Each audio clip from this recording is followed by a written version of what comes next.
Pahalgam terror attack के बाद लगातार सिचुएशन क्रिटिकल बनी हुई है और जिसका अब खमियाजा भुगतना पड़ रहा है जो बॉर्डर्स के इर्द गिर्द लोग रह रहे हैं और जिस तरह पर सरहदों पे कशीदगी फैली हुई है, तनाव फैला हुआ है। और उस सब पर बात करने के लिए हमारे साथ जुड़े हुए हैं इस वक्त एमएलए उड़ी डॉक्टर सजाद शफी साहब। सर खैर मकदम है आपका। जानना चाहेंगे कि किस तरह के अभी हालात है अगर बॉर्डर एरियाज़ की बात करेंगे और इस पर आपका टेक क्या रहेगा।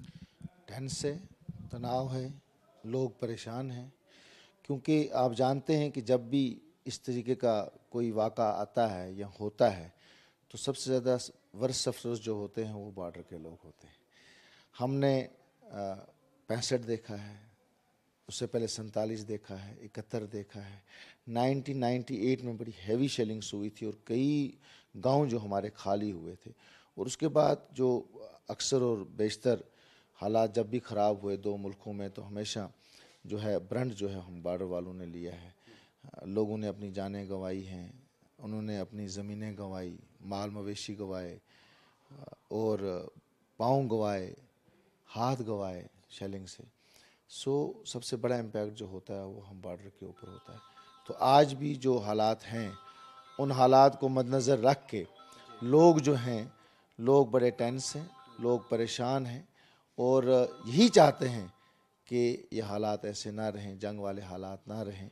और हम आपके माध्यम से यही कहेंगे कि जंग ना हो, हालात जो हैं कशीदा हैं इनको ठीक किया जाए और फिर वो नौबत ना आए जो हमारे बॉर्डर के लोगों ने देखा है, सफ़र किया है।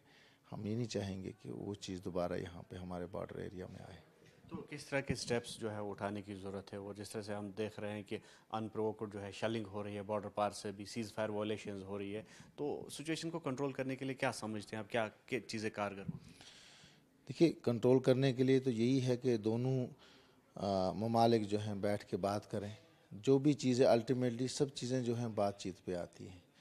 आप देख रहे हैं कि गाज़ा में तबाही हुई, 1 साल से ऊपर हो गया, अब वहाँ पे भी बातचीत ही हो रही है।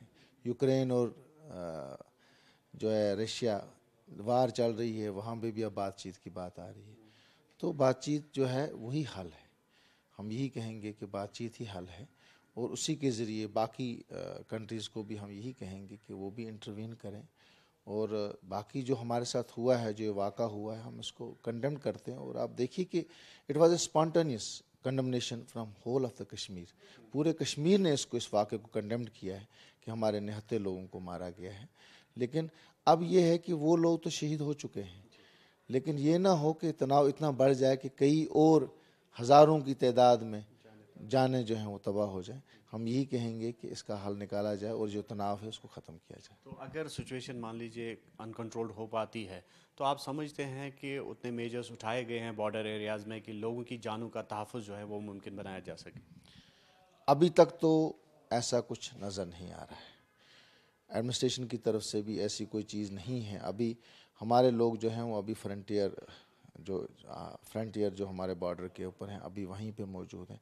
अभी कोई इस किस्म का सिग्नल नहीं आया। कुछ छुटपुट घटनाएं हो रही हैं, थोड़ी बहुत फायरिंग हो रही है जो बॉर्डर की फॉरवर्ड पोस्ट पे हैं, वहाँ इक्का दुक्का हो रही है। लेकिन इसका तनाव है लेकिन शांति है। अब वो कहते हैं ना कि स्टार आने से पहले लल है। अब हम ये की चाहेंगे कि लल ही रहे, लेकिन अभी कोई ऐसी कोई डिस्ट्रिक्ट एडमिनिस्ट्रेशन ने या हमें इस किस्म की कोई अभी इत्तला नहीं मिली है कि भाई फ्रंटियर लोगों को पीछे किया जाए या लोग अपने जो हैं वो पीछे आ जाएं। क्योंकि इसका एग्रीकल्चर सीज़न भी बहुत है, वो लोग बहुत ज़्यादा परेशान हैं उसको लेके। क्योंकि अगर उनकी इसकी ज़मीनें जो हैं वो उनको इस्तेमाल नहीं करेंगे तो फिर 1 साल से ऊपर जो है वो लोग कुछ नहीं कर पाएंगे। तो इसलिए परेशानी तो बहुत ज़्यादा है और हमने लोगों को यकीन दिलाया है कि हमें उम्मीद है कि नौबत उस तक ना पहुँचे कि लोगों को वहाँ से हिजरत करनी पड़े। क्योंकि ये जो हिजरत होती है बड़ी पेनफुल होती है। ये हम बॉर्डर वाले जानते हैं कि कितनी बार हमारे लोगों को 47 से लेके इस वक्त तक कितनी बार हिजरत करनी पड़ी है और कितनी बार ये चीज़ें देखनी पड़ी हैं। तो हम आपके माध्यम से यही कहेंगे कि जो है इसको कम किया जाए, टेंशन को डी एस्केलेट किया जाए और ताकि लोग जो हैं जो तरीके से हम चल रहे थे कई सालों से उसी तरीके से अगर हमारी ज़िंदगी बॉर्डर पे चलेगी तो बड़ी मेहरबानी होगी। तो ये थे एमएलए उड़ी डॉक्टर सज्जाद शफी उड़ी। न्यूज़ 18 के लिए अयूब खान के साथ सिरनर से मुदस्सिर कादरी।